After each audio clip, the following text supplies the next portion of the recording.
Assalamualaikum warahmatullahi wabarakatuh. Saya Rita Asmara Mukti, guru pengajar pendidikan Pancasila dan Kewarganegaraan di SMA Negeri 2 Bandung yang saat ini mengajar di kelas 12. Kali ini kita akan membahas kompetensi dasar kedua berkaitan dengan perlindungan dan penegakan hukum, di mana akan dibahas konsep yang pertama yaitu hakikat perlindungan dan penegakan hukum. Konsep yang kedua, subbagian kedua, kita membahas peran lembaga penegak hukum dan menjamin keadilan dan kedamaian. Subkonsep ketiga membahas tentang praktik perlindungan dan penegakan hukum. Adapun untuk pertemuan pertama, tujuan pembelajaran kita adalah menjalankan perilaku beriman dalam praktik perlindungan dan penegakan hukum untuk menjamin keadilan dan kedamaian dengan baik. Kemudian setelah mengikuti proses pembelajaran juga, peserta didik ini diharapkan dapat berperilaku jujur dalam praktik perlindungan dan penegakan hukum di tengah masyarakat dengan benar. Diharapkan juga peserta didik dapat mengidentifikasi dari berbagai sumber tentang perlindungan dan penegakan hukum dalam masyarakat untuk menjamin keadilan dan kedamaian dengan benar. Kemudian peserta didik diharapkan juga dapat mengidentifikasi dengan menggunakan head order thinking skill tentang perlindungan dan penegakan hukum. Kemudian juga peserta didik mampu menganalisis data dari berbagai sumber dengan penuh disiplin tentang perlindungan dan penegakan hukum dalam menjamin untuk keadilan dan kedamaian. Kemudian juga mampu mengevaluasi dan menyimpulkan tentang perlindungan dan penegak hukum dalam masyarakat untuk menjamin keadilan. Dan pada akhirnya nanti mampu menyajikan hasil evaluasi secara disiplin tentang keadilan dan penegakan hukum dalam masyarakat untuk menjamin keadilan ini. Mari kita mulai materi tentang hakikat perlindungan dan penegakan hukum, di mana konsepnya nanti akan kita lihat ada konsep perlindungan hukum dan penegakan hukum. Kemudian pentingnya perlindungan dan penegakan hukum itu sendiri, diantaranya untuk tegaknya supremasi hukum, tegaknya keadilan, dan mewujudkan kedamaian dalam masyarakat. Apabila tidak ada perlindungan dan penegakan hukum di Indonesia, kondisi masyarakat bisa menjadi kacau dan tata nilai dan sosial masyarakat juga jadi tidak terarah. Mari kita lihat hakikat perlindungan dan penegakan hukum. Bila kita melihat gambar berikut, gambar tersebut merupakan cermin proses perlindungan dan penegakan hukum.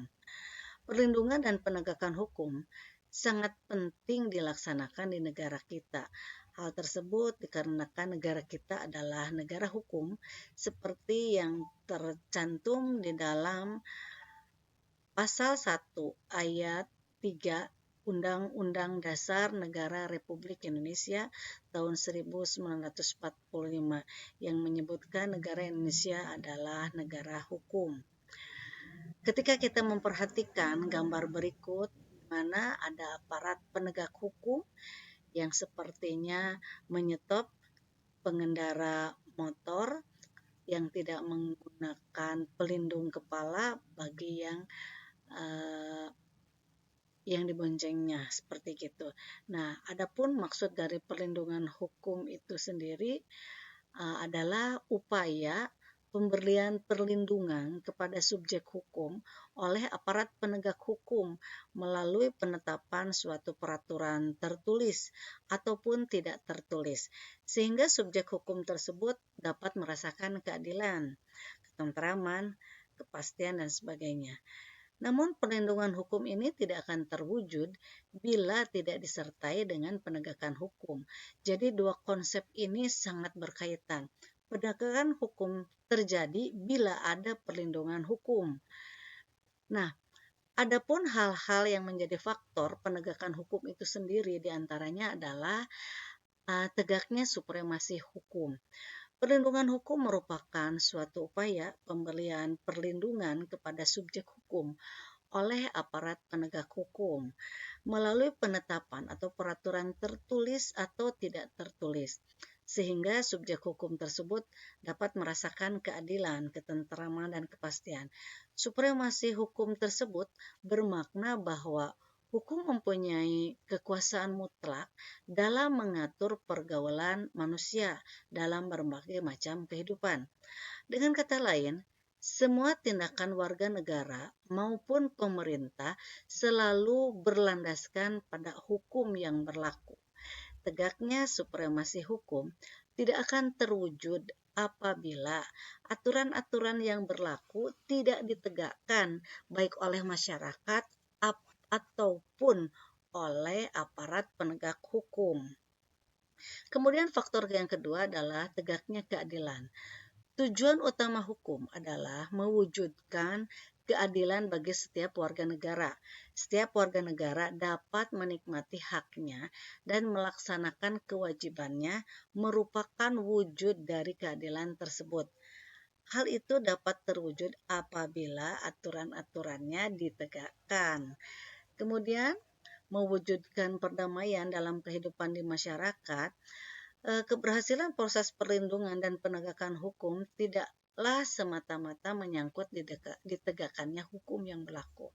Akan tetapi, menurut Surjono Sukanto, dalam bukunya yang berjudul Faktor-Faktor yang Mempengaruhi Penegakan Hukum, sangat tergantung pula dari beberapa faktor, antara lain hukum yang dibuatnya, di mana aturan yang dibuat dalam hukum itu sendiri, produk hukum itu sendiri tidak boleh tumpang tindih.